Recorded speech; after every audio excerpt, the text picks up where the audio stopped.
Estamos estudiando la palabra del Señor, 1 Corintios, capítulo 10. Nos quedamos allá por el versículo 18, me alegro mucho de verte.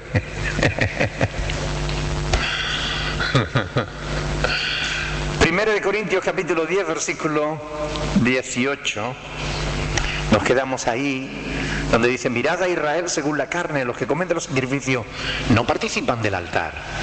Todo esto lo estábamos viendo, explicando que Israel, cuando comía de lo sacrificado a los ídolos, se hacía justamente eso, partícipe del altar, ¿verdad? Más tarde el apóstol Pablo, en la segunda carta a los Corintios, va a decirle algo muy interesante. Yo quiero que lo vean conmigo en 2 Corintios, capítulo 6, versículos del 14 al 18. Segunda de Corintios 6, del 14 al 18. Dice ahí la palabra del Señor: no os unáis en yugo desigual con los incrédulos. Porque ¿qué compañerismo tiene la justicia con la injusticia? ¿Y qué comunión la luz con las tinieblas? ¿Y qué concordia Cristo con Belial? Belial era un ídolo que se adoraba en aquella época. ¿O qué parte el creyente con el incrédulo? ¿Y qué acuerdo hay entre el templo de Dios y los ídolos? Porque vosotros sois el templo de Dios viviente.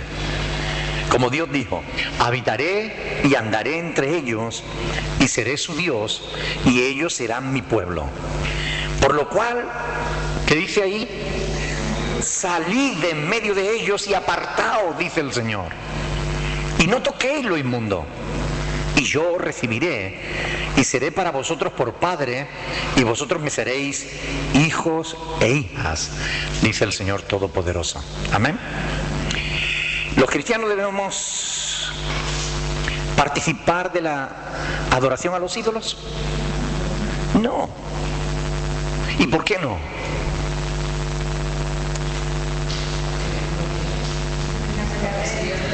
Porque Dios no lo quiere.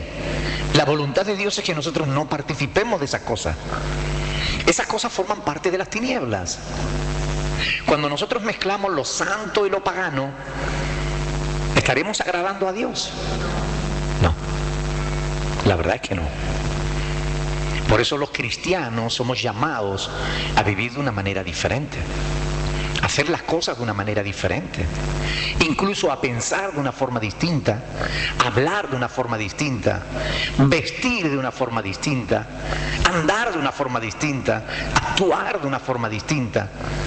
Somos llamados a separarnos, a no confundirnos con nuestro entorno, sino a distinguirnos del entorno. Porque si nos confundimos, si nos mezclamos, ¿qué diferencia hay entre el creyente y el incrédulo? Ninguna. Y si el incrédulo por andar así se condena y nosotros andamos como él, ¿nos salvaremos nosotros por ser cristianos? ¿O por decir que lo somos? No es cristiano quien dice que es cristiano, sino quien obra como Cristo, ¿verdad?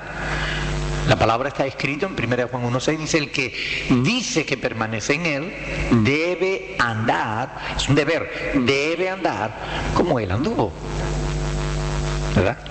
Entonces esto es importante tenerlo en cuenta. La semana pasada estábamos en Semana Santa, y yo no entiendo por qué le llaman Santa, porque es la semana en la que más se peca, o la que más abiertamente se hacen cosas que Dios ha dicho claramente que Él aborrece. La idolatría no es algo que agrade a Dios. Toda la Biblia está llena de pasajes que hablan de esto, ¿verdad? ¿Conoces algún pasaje que muestre el desacuerdo de Dios con la idolatría?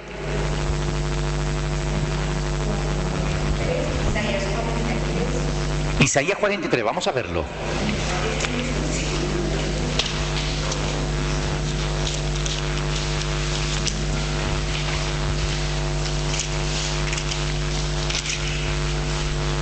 Más bien que 44, ¿no? 44.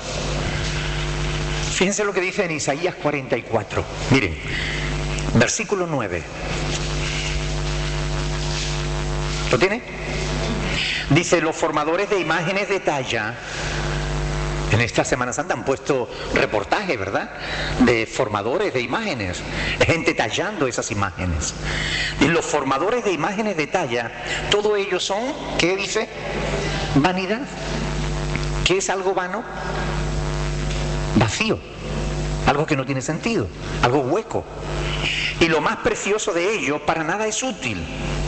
Y ellos mismos son testigos para su confusión de que los ídolos, ¿qué ocurre? No ven. Aunque le hagan ojos y se los pinten muy bonitos, ¿verá el ídolo? No, el ídolo no ve. Ni entienden, aunque le haga cabeza, pero no entienden. ¿Quién formó un dios o quién fundió una imagen que para nada es de provecho? Y aquí que todos los suyos serán avergonzados, porque los artífices mismos son hombres. Todos ellos se juntarán, se presentarán, se asombrarán y serán ¿qué? Felicitados por Dios, por su buen trabajo, que dice que serán avergonzados a una. El herrero toma la tenaza, trabaja en las ascuas, le da forma con los martillos y trabaja en ello la fuerza de sus brazos. Es un hombre fuerte, ¿no? Pero luego tiene hambre, le faltan las fuerzas, no bebe agua y ¿qué le pasa? Se desmaya. El carpintero tiende regla, lo señala con almagre, lo labra con cepillo, le da figura con el compás, lo hace en forma de varón, a semejanza de hombre hermoso para tenerlo en casa. Corta cedros y toma ciprés de encina que crecen entre los árboles del bosque, planta pino que se críen con la lluvia. De él se sirve luego el hombre para quemar y toma de ellos para calentarse, enciende también el horno, cuece panes. Además, hace un dios y lo adora, fabrica un ídolo y se arrodilla delante de él. Parte del leño quema en el fuego, con parte de él come carne, prepara un asado, se sacia, se calienta y dice, oh, me he calentado, he visto el fuego. Y hace del sobrante un dios, un ídolo suyo. Se postra delante de él, lo adora y le ruega diciendo, líbrame porque mi Dios eres tú. ¿Y qué dice la palabra? Dice, no saben ni entienden, porque cerrados están sus ojos para no ver y su corazón para no entender. No discurre para consigo. No tiene sentido ni entendimiento para decir, parte de esto quemé en el fuego y sobre sus brasas cocí pan, asé carne, la comí. ¿Haré del resto de él una abominación? Fíjense la pregunta siguiente. ¿Me postraré delante de un tronco de árbol? ¿Cuántas personas hoy en día están postrados ante un tronco de árbol, hablándole a unos oídos que no oyen, esperando una respuesta de una boca que no habla, esperando que le haga bien un trozo de madera que no se lo puede hacer? Y en vez de buscar al Dios único y verdadero, al creador del cielo y de la tierra, el hombre se vuelve a la idolatría, porque es más cómodo, ¿no cree? Tener un Dios que tú lo tienes allí colgado en cualquier sitio, y cuando tienes un problema entonces lo buscas, pero mientras tanto te dejas tranquilo vivir tu vida. Tú puedes hacer lo que quieras y después, si tienes el problema, entonces sí le buscas. Es como la rueda de repuesto. ¿Quién se acuerda de la rueda de repuesto? Nadie. Hasta que pincha, claro. Entonces si te acuerdas, ay, la rueda de repuesto, ¿tendrá aire, no tendrá aire? Nunca la miramos si tiene aire o no. ¿Alguien conoce otro pasaje que hable de la idolatría? Alba, otra. Alba, otra. Salmo 115. Vamos a ir al Salmo 115. Deja que participen otros también. Salmo 115. A ver, versículo del 4 en adelante, ¿no? Del 3 incluso. Nuestro Dios está en los cielos. Todo lo que quiso ha hecho. Es decir, Dios es real. Dios actúa, ¿verdad? Los ídolos de ellos son plata y oro, obra de manos de hombres. Tienen boca, mas no hablan.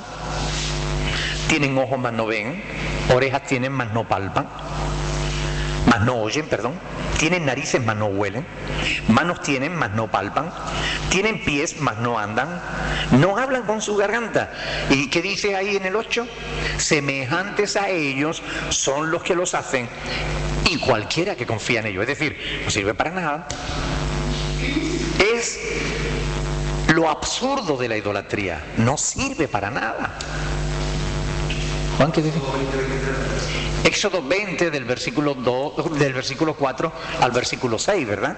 Cuando ahí tenemos el segundo mandamiento de la ley de Dios. Éxodo 20.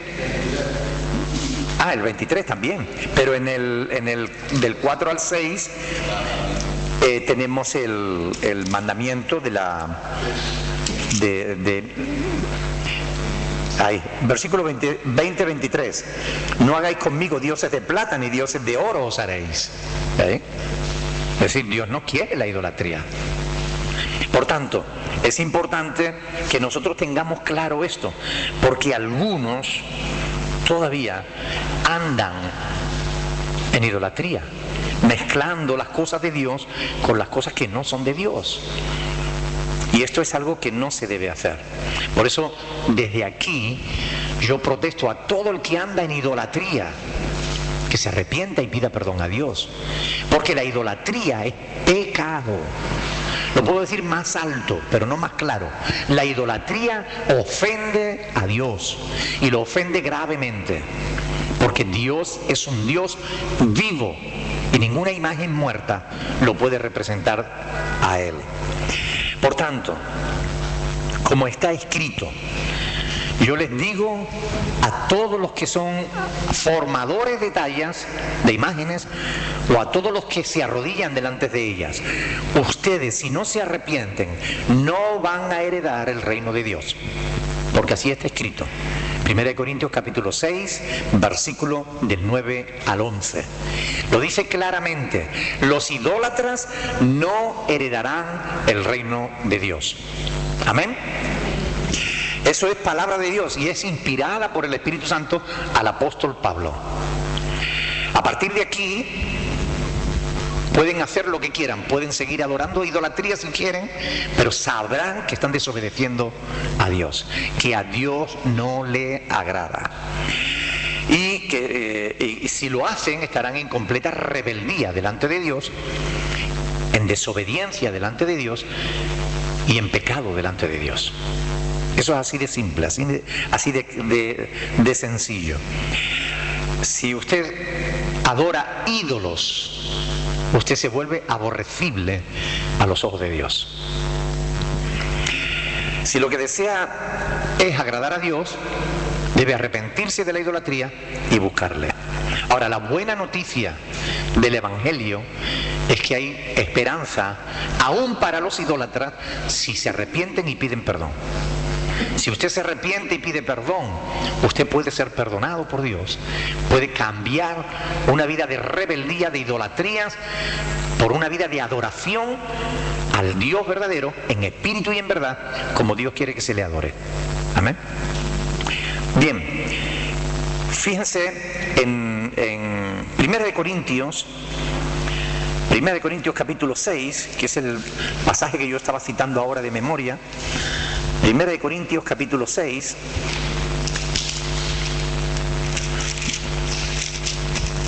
dice ahí en el versículo 9, dice: ¿no sabéis que los injustos no heredarán el reino de Dios? No es rey, es decir, no se equivoquen, ni los fornicarios, ni qué, ni los idólatras. Los idólatras no heredarán el reino de Dios. Ni los adúlteros, ni los afeminados, ni los que se echan con varones, ni los ladrones, ni los borrachos, ni los maldicientes, ni los estafadores heredarán, uy, aquí se quedarán muchos políticos fuera, el reino de Dios. Pero fíjense el versículo 11, aquí está la esperanza del Evangelio. Dice: y esto erais algunos, mas ya habéis sido lavados, ya habéis sido santificados, ya habéis sido justificados en el nombre del Señor Jesús y por el Espíritu de nuestro Dios. Amén. Hay esperanza. Si se arrepienten de sus pecados, hay esperanza. Si piden perdón a Dios, hay esperanza. Aunque hayan sido unos idólatras toda su vida, si se arrepienten y piden perdón, Dios quiere, desea perdonarles, pero tienen que arrepentirse, apartarse de las idolatrías. Amén. Bien, lo que decía,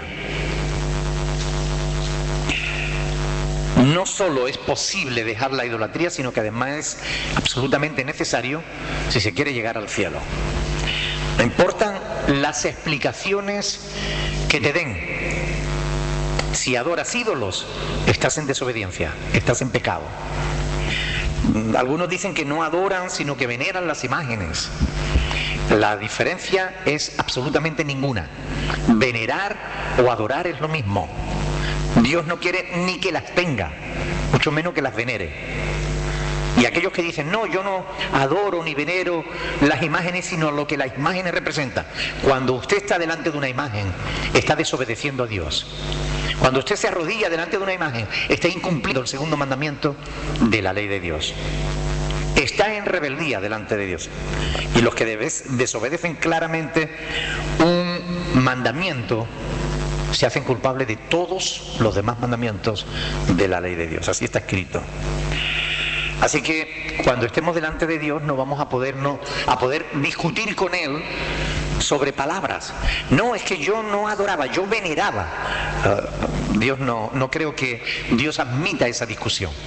Sencillamente o adoras a Dios o adoras ídolos. O sea, da igual que se llame el santo no sé qué, la virgen de no sé cuánto, el Cristo de no sé qué. Miren, solamente hay un Cristo. El Cristo que está glorificado a la diestra del Padre. Solamente hubo una virgen y no era digna de ser adorada. Porque está escrito, al Señor tu Dios adorarás y a Él solo servirás. Por tanto, Dios es Dios Padre, Hijo y Espíritu Santo. No es Dios Padre, Hijo, Espíritu Santo y la Virgen María. No, la Virgen María fue una mujer bendita entre todas las mujeres que Dios la escogió para ser la madre de Jesús. Pero no es la madre de Dios. Dios ya existía antes que María. ¿Ok? María fue la madre de Jesús, del cuerpo físico de Cristo. Por tanto, no nos confundamos. Hagamos las cosas leyendo la Escritura, comprendiéndola y tratando de obedecer a Dios. Porque así es como Dios quiere que lo hagamos. O vivimos de acuerdo a las enseñanzas de Dios, o vivimos de acuerdo a nuestros propios pensamientos. Pero tarde o temprano todos nosotros, cada ser humano, va a tener que tomar esta decisión. Y la Biblia nos dice claramente en Isaías 55:8, Dios habla a través del profeta y dice, mis pensamientos no son vuestros pensamientos, ni vuestros caminos son mis caminos, dice el Señor. Sino que como son más altos los cielos que la tierra, así mis caminos y mis pensamientos son más altos que vuestros pensamientos y vuestros caminos. Por tanto, si queremos agradar a Dios, consultémosle a Él. Si Él nos ha dejado escrita su voluntad, consultemos la palabra. Y si lo que la palabra de Dios dice choca con lo que nos enseñan los hombres, sean pastores, sean obispos, sean papas, sean lo que sean, ¿quién se equivocará? ¿Dios o los hombres? Sean quienes sean, ¿verdad? Da igual. Por eso es importante conocer bien las Sagradas Escrituras para asegurarnos de que no nos estamos confundiendo, de que no estamos creyendo algo que en realidad no es como pensábamos que era. Hoy hay mucha gente, muchas iglesias, creyendo cosas que son falsas. ¿Y saben por qué les pasa?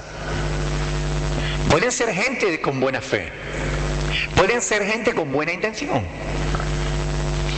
Pero hoy en día no tenemos la excusa que podíamos tener en la Edad Media.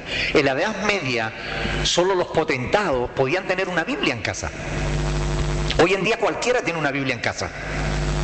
Y si usted tiene al Espíritu Santo, si usted ama a Dios y tiene al Espíritu Santo en su corazón, yo estoy convencido al 100% de que usted muchísimas veces habrá oído al Espíritu Santo decirle, lee la Biblia, estudia mi palabra. Dios te habrá dicho en infinidad de ocasiones, lee las Escrituras. Porque solamente conociendo y perseverando en la palabra de Dios podemos estar absolutamente seguros de que estamos en la verdad. Si no, ¿qué otra cosa nos va a dar seguridad? La palabra humana. Maldito el hombre que confía en el hombre. ¿Sabes lo que eso quiere decir?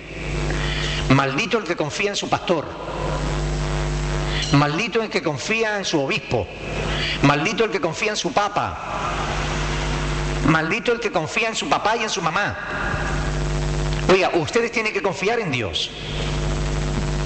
Y para asegurarse de que está confiando en Dios y de que su papá, su mamá, su pastor, su obispo, su papa no le han equivocado, debe conocer las Escrituras, escudriñarlas, estudiarlas, meditarlas, profundizarlas, para que no sean engañados.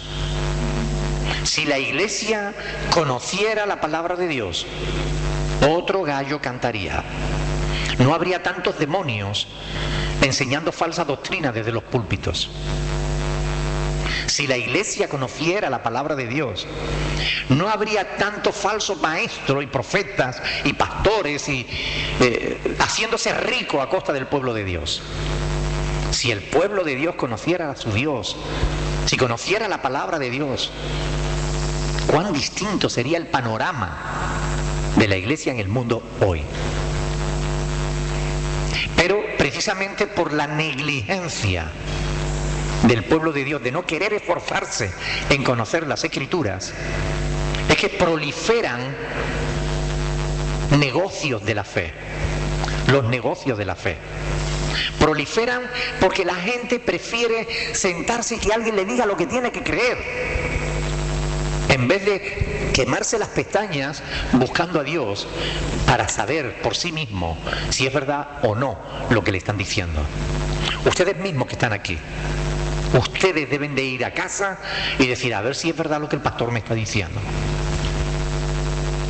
Cada uno de nosotros, cada cristiano tiene esa obligación delante de Dios. Porque Jesús lo dijo, y es un mandamiento de Cristo, del Señor. Escudriñad las Escrituras. Es un mandamiento. Y hay que cumplirlo. Amén. Escudriñad las Escrituras. Necesitamos conocer las Escrituras. ¿Saben? Alguien me escribió ayer y me comentó que se marchó para Colombia, pero que su esposa se había quedado aquí en Fuerteventura. Se había ido solo porque se habían divorciado. Yo le dije, pues es una verdadera lástima. Y él me respondió, bueno, le voy a leer textualmente lo que él me respondió. Yo creo que son cosas que le toca a uno enfrentar. Después de 30 años de vida matrimonial, nadie, ni yo, pensé que pasaría. Pero esas son las verdaderas pruebas que nos toca enfrentar y seguir tirando para adelante y seguir confiando y creyendo en Dios. Yo le respondí, no, mi hermano. Lamento decirte que no son cosas que nos tocan vivir, sino que ocurren por nuestra negligencia. No son pruebas que nos mande Dios, sino que no prestamos atención a los indicadores que nos hacen ver los problemas. No obramos bien, no nos corregimos y al final lo que no se cuida se rompe. Pudiste haber hecho mucho más por tu matrimonio, pero no te esforzaste lo suficiente. Y con las cosas de las que estamos hablando pasa exactamente igual. Con la vida cristiana, si tú no te esfuerzas, te debilitas. Si tú no alimentas tu espíritu, tienes una fe raquítica. Y cualquier prueba, cualquier cosita, cualquier problema, cualquier circunstancia, alguien que te mira, y ya te vas al mundo porque ya no puedes más. Porque tu fe es débil. El cristiano tiene que ser alguien fuerte y para ser fuerte se tiene que alimentar. Y lo que alimenta el espíritu, lo que alimenta la fe es la palabra de Dios. Porque la fe viene por el oír y el oír de la palabra de Dios. No podemos ser negligentes, no podemos desobedecer a Dios y pensar que no va a pasar nada. Si tú no escudriñas tu propia vida, si tú no escudriñas las Escrituras, si no te preocupas de alimentarte espiritualmente, llegará un día en que estarás tan raquítico, tan enfermo, que te morirás espiritualmente. Y el pueblo de Dios tiene el deber de alimentarse cada día en la presencia de Dios y en su palabra. Todos tenemos ese deber. No podemos limitarnos. ¿Saben? Hoy veía el testimonio de Jim Casbelli o algo así se llama.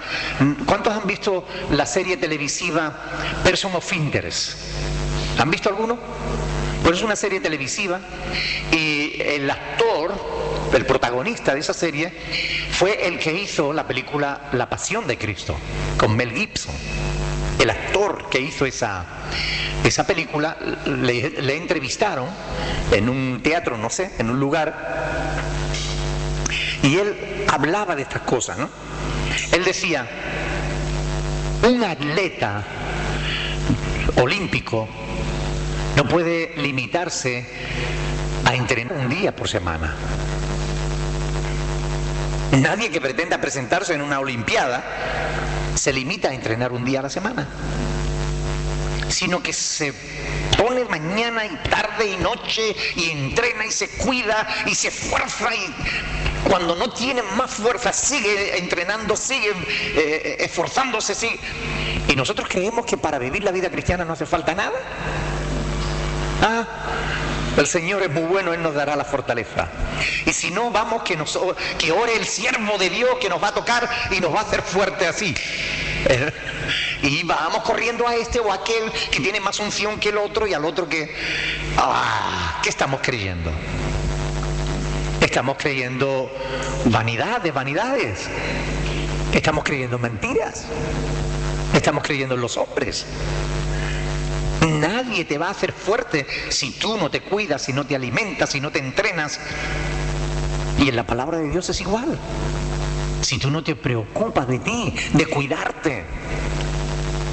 ¿Crees que con venir a la iglesia una vez a la semana o dos a lo sumo ya tú vas a tener una vida espiritual fuerte? Algunos piensan que sí, pero no. La vida cristiana es 24 horas todos los días del año, todos los días de la vida, 24 horas. No podemos ser cristianos el domingo por la mañana o el jueves por la noche y el resto del tiempo no serlo. Eso no existe. O somos cristianos toda nuestra vida o no lo somos. No escucho ni un amén. ¿No les está gustando lo que les estoy diciendo o no están de acuerdo? ¿Están de acuerdo de verdad o no? ¿Ustedes creen que el cristiano tiene que serlo siempre? ¿O se puede ser cristiano a ratos? Mire, usted no puede estar vivo a ratos y a ratos muerto. O está vivo o está muerto, ¿verdad? Y si Dios, cuando nosotros estábamos muertos, por su gran amor nos dio vida, ¿ustedes creen que nos dio vida para un ratito el domingo?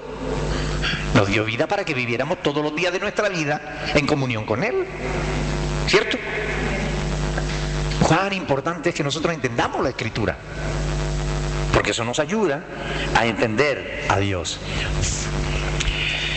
William Barclay, un teólogo, en su comentario al Nuevo Testamento, en el volumen 9 sobre Corintios, dice en la página 118: como ya hemos visto, explicando lo que Pablo está hablando aquí en 1 Corintios, dice, como ya hemos visto, cuando se hacía un sacrificio, se le devolvía al que lo hacía una parte de la carne para que hiciera una fiesta.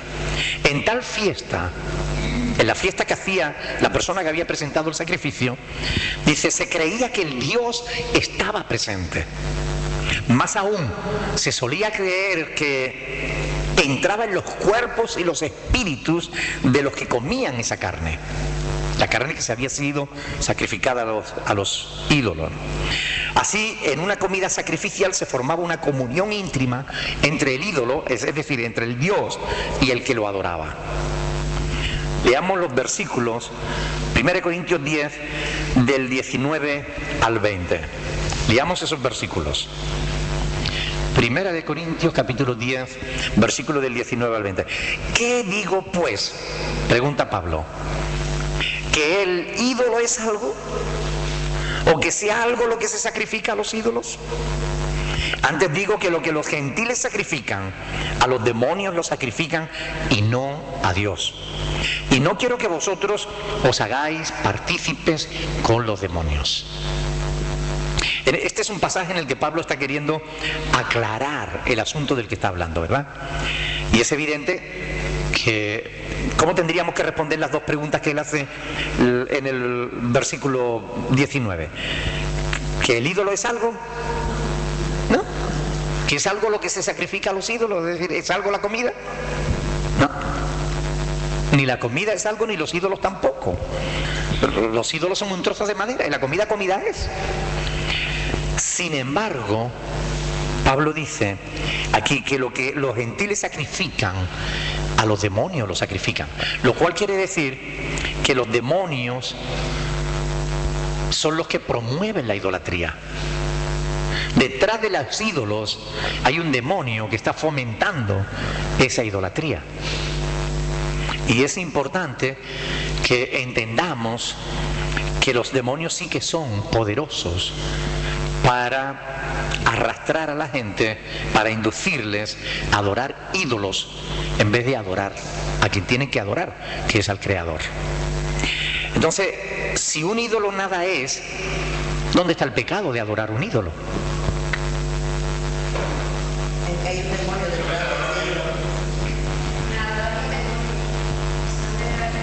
Claro, el ídolo es un trozo de madera, no es nada.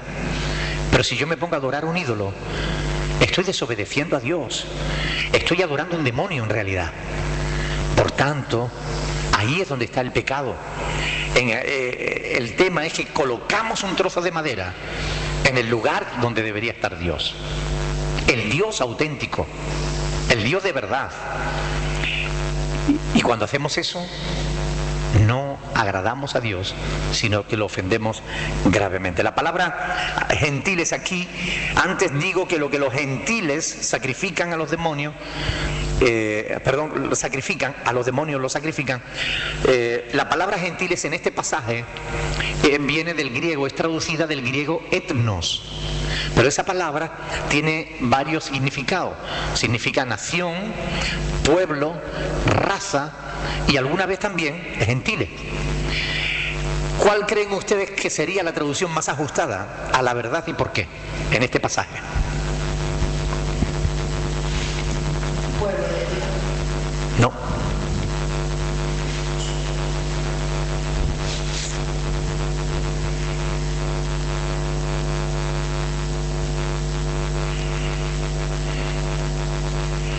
Hay un error de traducción aquí en este pasaje. No es gentiles lo que debería, el término que se debería haber usado, porque no se está refiriendo Pablo a los gentiles. El contexto lo deja bien claro. Aquí debería haberse puesto nación o naciones.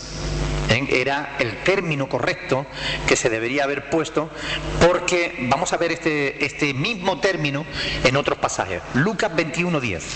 Vamos a verlo. Lucas 21:10.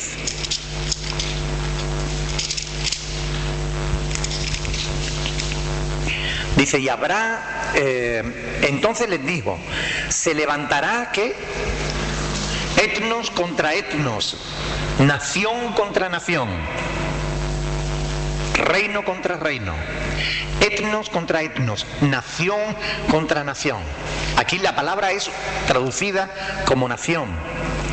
Hechos capítulo 8, versículo 9. Lean conmigo. Hechos 8, 9.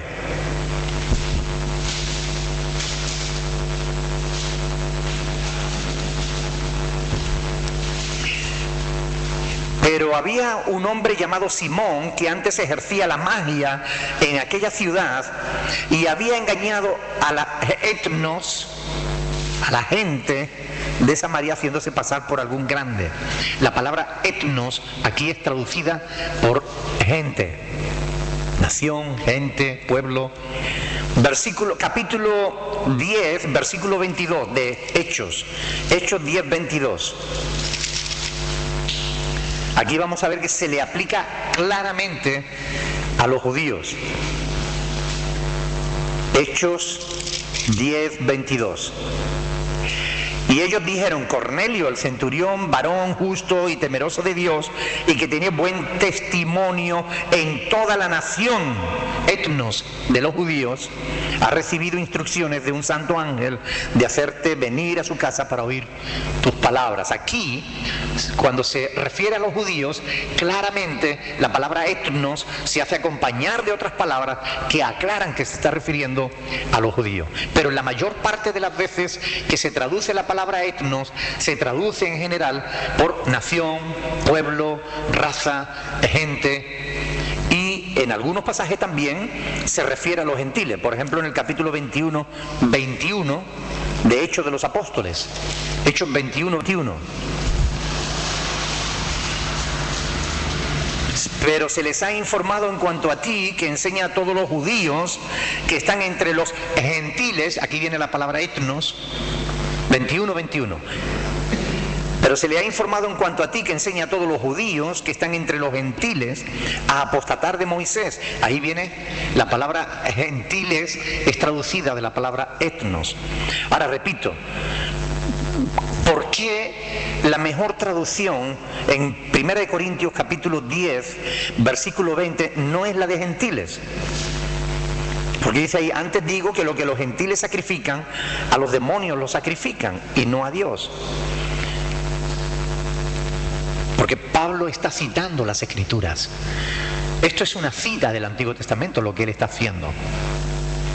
Y el Antiguo Testamento nos dice en Deuteronomio capítulo 32, verso 17, ¿a quién se está refiriendo el apóstol Pablo? Vayamos a Deuteronomio capítulo 32.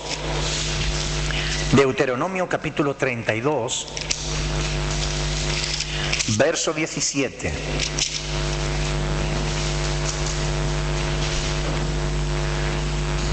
Dice: sacrificaron a los demonios y no a Dios, a dioses que no habían conocido, a nuevos dioses venidos de cerca que no habían temido vuestros padres. Sacrificaron a los demonios y no a Dios. Esta es la cita que Pablo está haciendo. Pero ¿a quién se refiere Pablo en Deuteronomio capítulo 32? ¿Se está refiriendo a los gentiles? Se estaba refiriendo al pueblo judío, es decir, a los israelitas en el desierto. ¿Recuerdan que adoraron al buey Apis, el becerro de oro que hizo Aarón?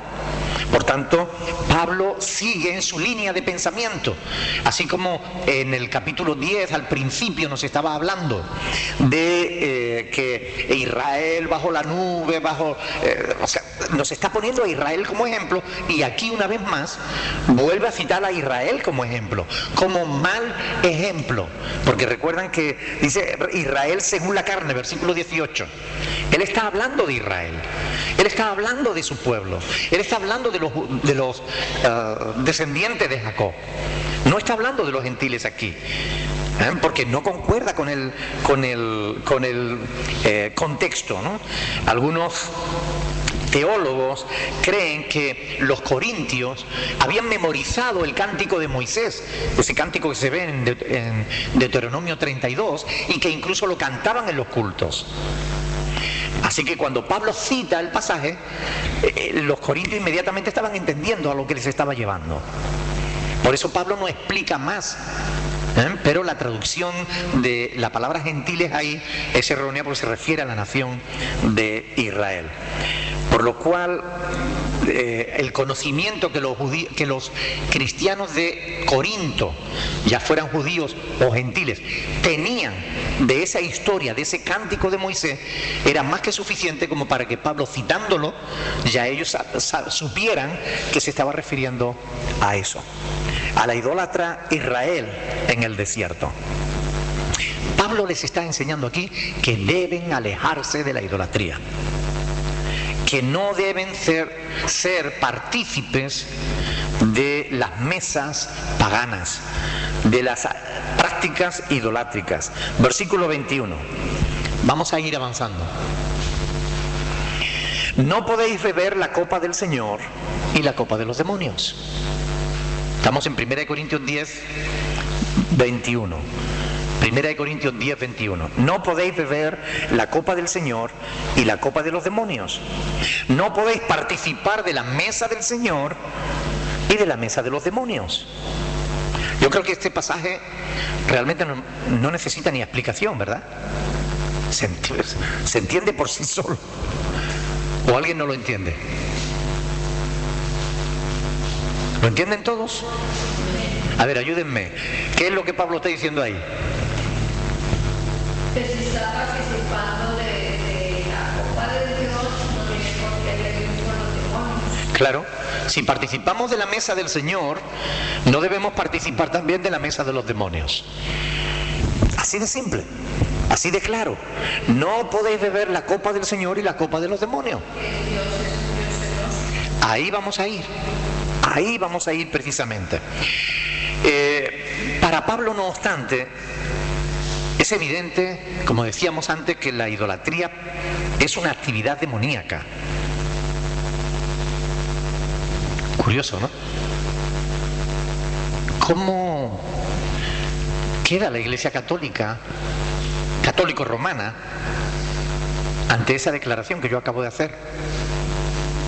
O que Pablo hace, ¿no? De que detrás de los ídolos hay demonios, ¿no? ¿En qué lugar queda la Iglesia católica con todas sus idolatrías? ¿Creen ustedes que es la Iglesia verdadera? ¿Creen ustedes que es la Iglesia que agrada a Dios? ¿Que es una Iglesia fiel? ¿O como Israel se va en pos de ídolos falsos? Yo creo que es evidente, ¿no?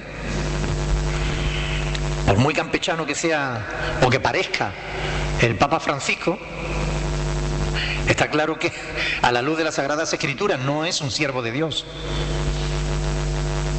Por mucho que algunos pastores mal informados se atrevan a decir. A mí me sorprende que hombres de la talla de Luis Palau diga que el Papa Francisco es un siervo de Dios. Me sorprende, porque yo pensé que ese hombre tenía más conocimiento de las Escrituras. Lleva años, décadas, predicando el Evangelio. Y llamar siervo de Dios al Papa Francisco es tener menos discernimiento que una piedra. Porque basta conocer las Escrituras para saber que a Dios no le agrada lo que hace ese hombre. Practica la idolatría. No es un siervo de Dios, es un siervo de los demonios. Porque detrás de los ídolos, ¿quién está? Los demonios.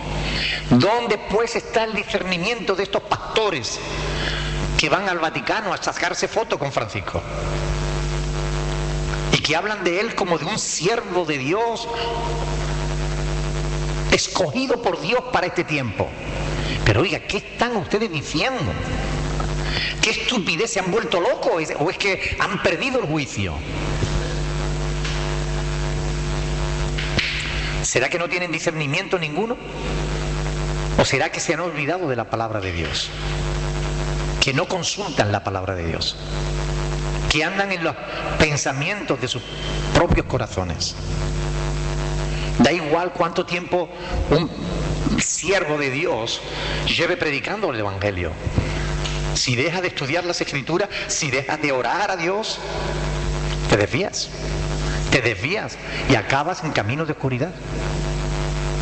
De ahí la necesidad de la perseverancia, de escudriñar, de estar siempre ante la presencia de Dios. Ese es el quid de la cuestión. No hay secretos.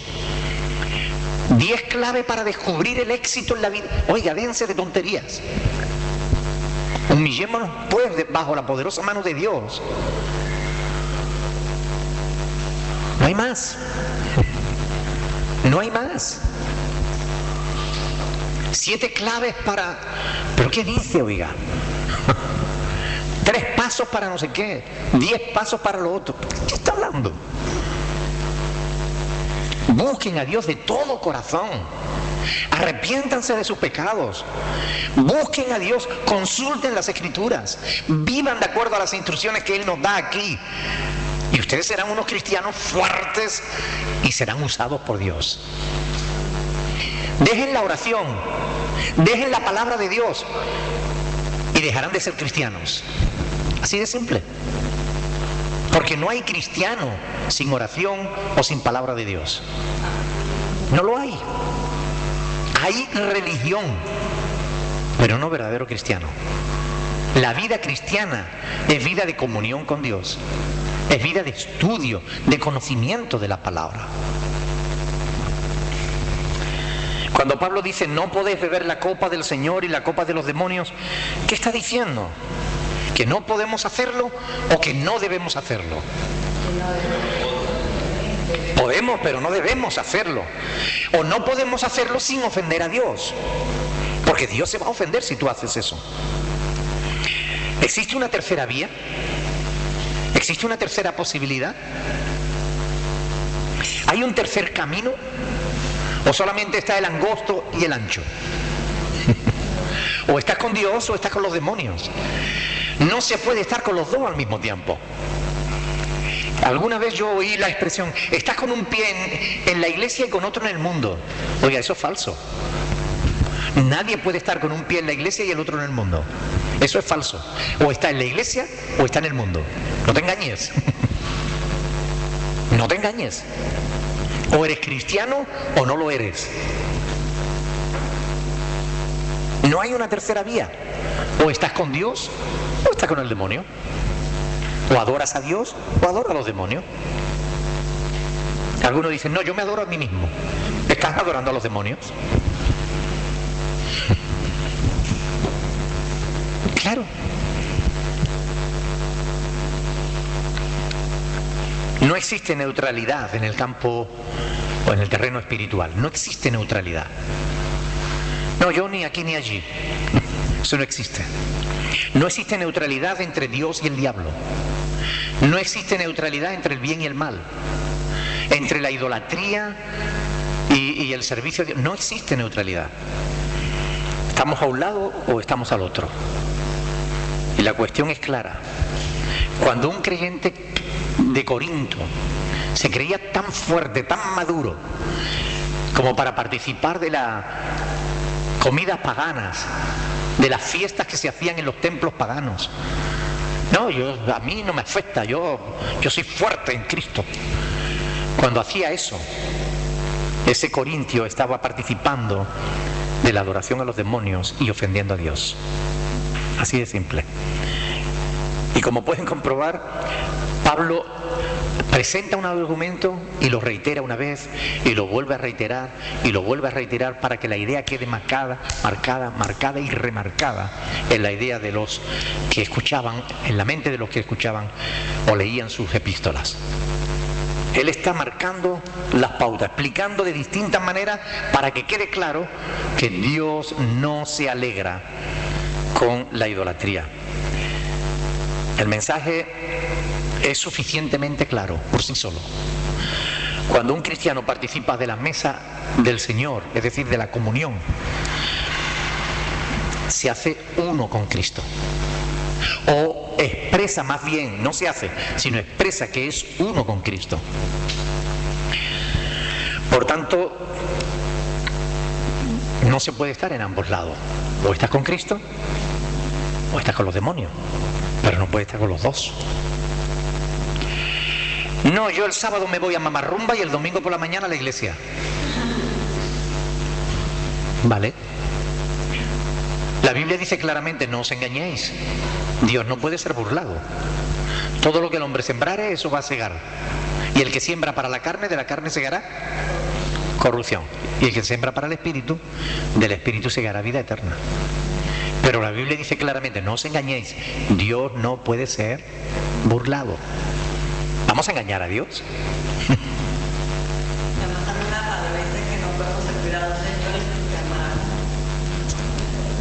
No podemos servir a dos señores.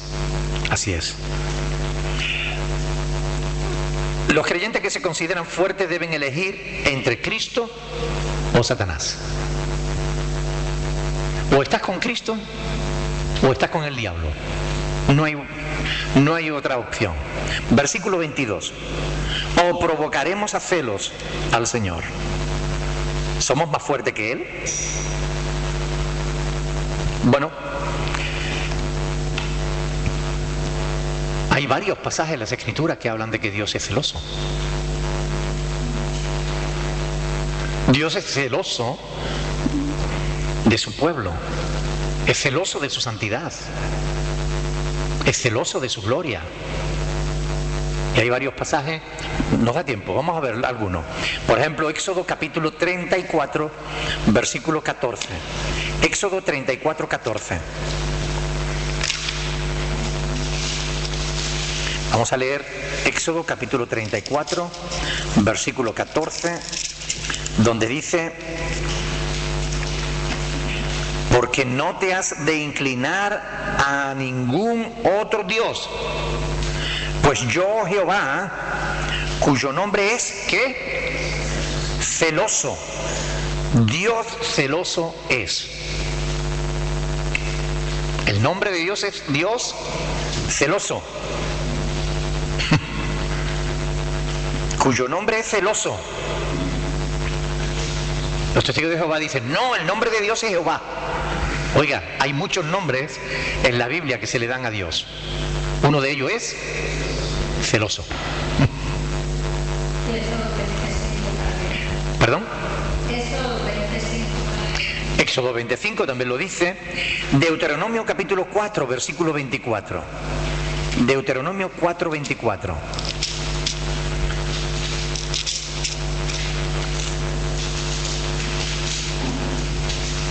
Porque Jehová tu Dios es fuego consumidor, Dios celoso.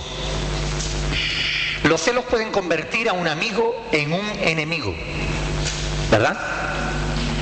Pueden convertir a una persona dulce en un monstruo. La virtud en vicio. Pero el celo de Dios no es de este tipo. El celo de Dios es un celo santo. El celo de Dios es justo porque Él desea proteger su persona, su santidad, su gloria. Y tiene derecho a ello, porque Él es Dios y es único. Y Dios no quiere que se le confunda con ningún ídolo. Dios no quiere que se le confunda con ningún otro Dios. Porque todos los dioses que existen, aparte del Dios verdadero, todos los demás son falsos. No hay más. Israel le debía obediencia y fidelidad a Dios. Pero Israel ofendió a Dios incansablemente, fornicando con otros dioses, tras ídolos paganos, atrayendo sobre sí mismo la ira de Dios. Miren, Dios es celoso. Si Dios no perdonó a aquellos judíos que adoraron ídolos en el desierto, ¿ustedes creen que se agradará de los cristianos que dicen ser cristianos y adoran ídolos? No. Un texto más, Isaías 42:8. Mire lo que dice aquí. Isaías 42:8.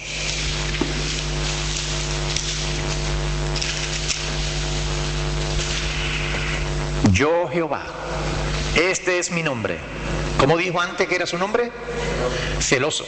Ahora dice, yo Jehová, este es mi nombre. ¿Y qué dice? Y a otro no daré mi gloria, ¿ni qué? Ni mi alabanza. ¿A quiénes? A esculturas. ¿Está claro? Dios es celoso. Este es mi nombre, no daré mi gloria ni mi alabanza a esculturas. Dios no está dispuesto a compartir su gloria con ninguna imagen, con ningún ídolo, con ninguna escultura, por muy bonita que sea. Ya sea el Cristo de los Milagros, la Virgen del Pino, la Virgen del Rosario, el Cristo de no sé qué. Mire, nada de eso debemos adorarlo, porque Dios es celoso. Solamente al Señor tu Dios adorará y a Él solo servirás. Amén. Así está escrito y así debemos hacerlo. Nadie debía provocar celos a Dios, porque presten atención a las lecciones de Israel. Pablo está poniendo a Israel como ejemplo. ¿Qué le pasó a Israel? A todos aquellos que adoraron, quedaron muertos en el desierto, no entraron a la tierra prometida, no alcanzaron lo que esperaban, lo que anhelaban, no lo obtuvieron, quedaron postrados en el desierto. Y nosotros debemos que aprender de ellos. Por tanto, debemos tener cuidado de no caer en el pecado de la idolatría. Y ustedes me dirán, pero vamos a ver, pastor, ¿por qué insiste tanto en este tema cuando nosotros no tenemos imágenes? Y ahora yo les quiero explicar algo. Hay imágenes que no son de madera. Hay imágenes que no son de oro. Hay imágenes que son mentales y que son imágenes falsas del Dios verdadero. Falsas imágenes. Hay gente que están adorando a un Dios que no es el Dios de la Biblia, aunque ellos creen que sí, que están adorando al Dios de la Biblia, pero están adorando a un Dios falso.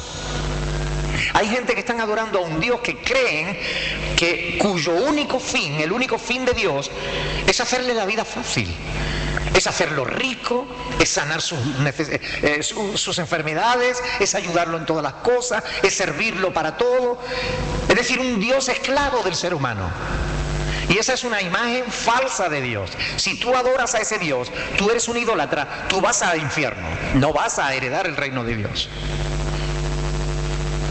Hay muchas imágenes que se están creyendo, que se están enseñando, que se están creando en la mente de las iglesias y que son falsas, que no obedecen a la imagen del Dios verdadero que tenemos en las Sagradas Escrituras. Si queremos conocer de verdad a Dios, es en la Biblia la que da testimonio de Él. Es la palabra de Dios lo que tenemos que escuchar. ¿Quién luchará contra Dios y saldrá victorioso? ¿Somos más fuertes que Él? Creo que la pregunta sobra, ¿verdad? Hay personas que idolatran a los hijos o a las madres. Hay personas que idolatran a la novia o al novio. Hay personas que ponen cualquier cosa en lugar de Dios. Su trabajo, oiga.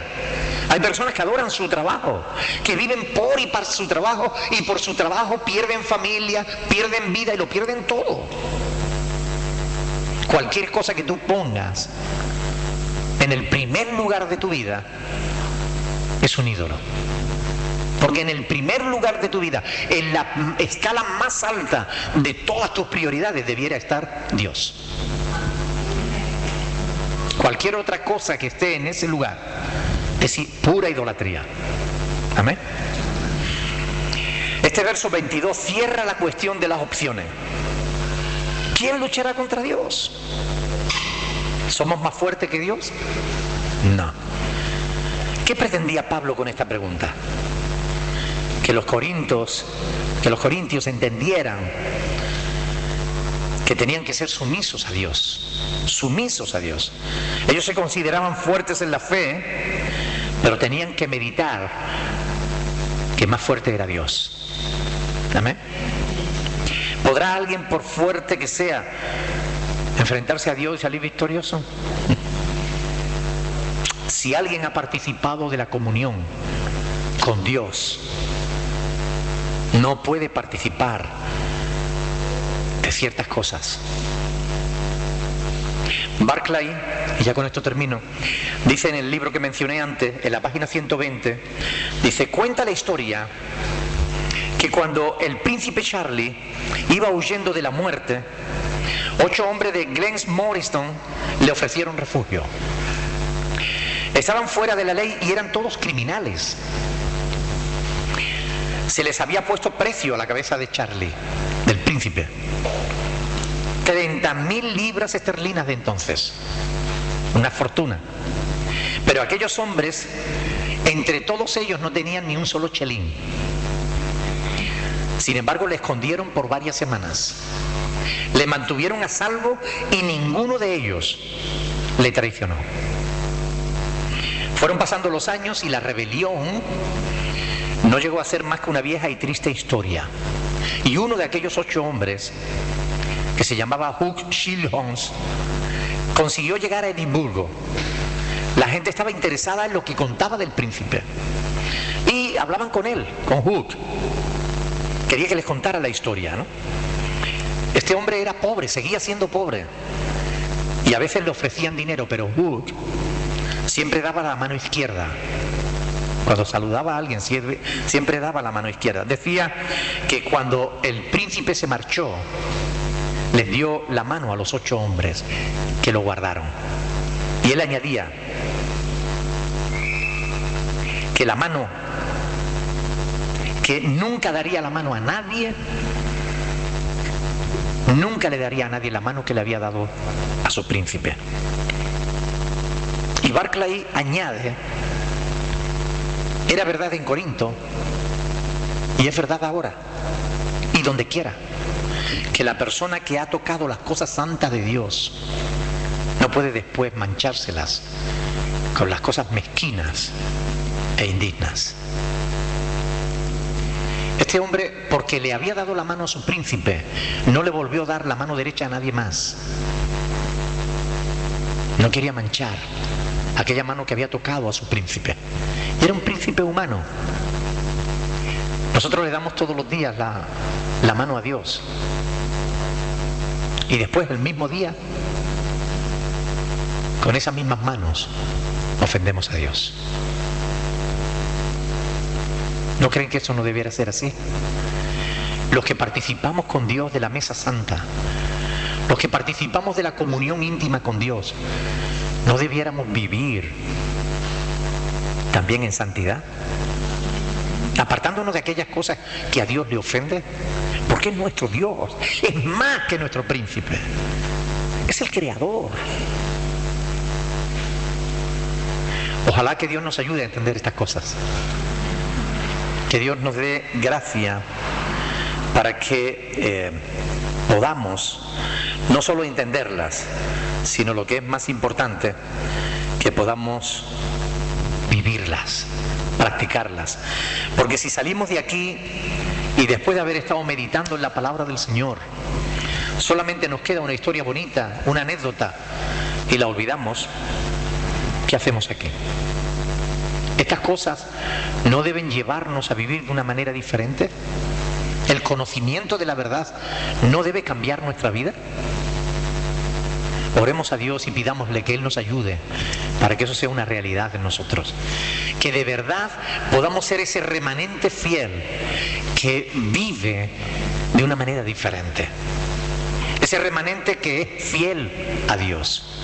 Ese remanente que de verdad agrada a su Creador. El domingo vamos a hablar de un tema hermoso. Estamos hablando de los 10 mandamientos, ¿verdad? El domingo toca un mandamiento, bueno, como todos los mandamientos de la ley de Dios, ¿no? Pero vamos a hablar de fidelidad a Dios. Vengo orando para que Dios nos bendiga y que esta palabra que hoy ha sido predicada y enseñada la podamos llevar a la práctica diaria y cotidiana, día tras día. Amén. Vamos a orar al Señor, vamos a ponernos de pie y oramos al Señor. Bueno, gloria a Dios.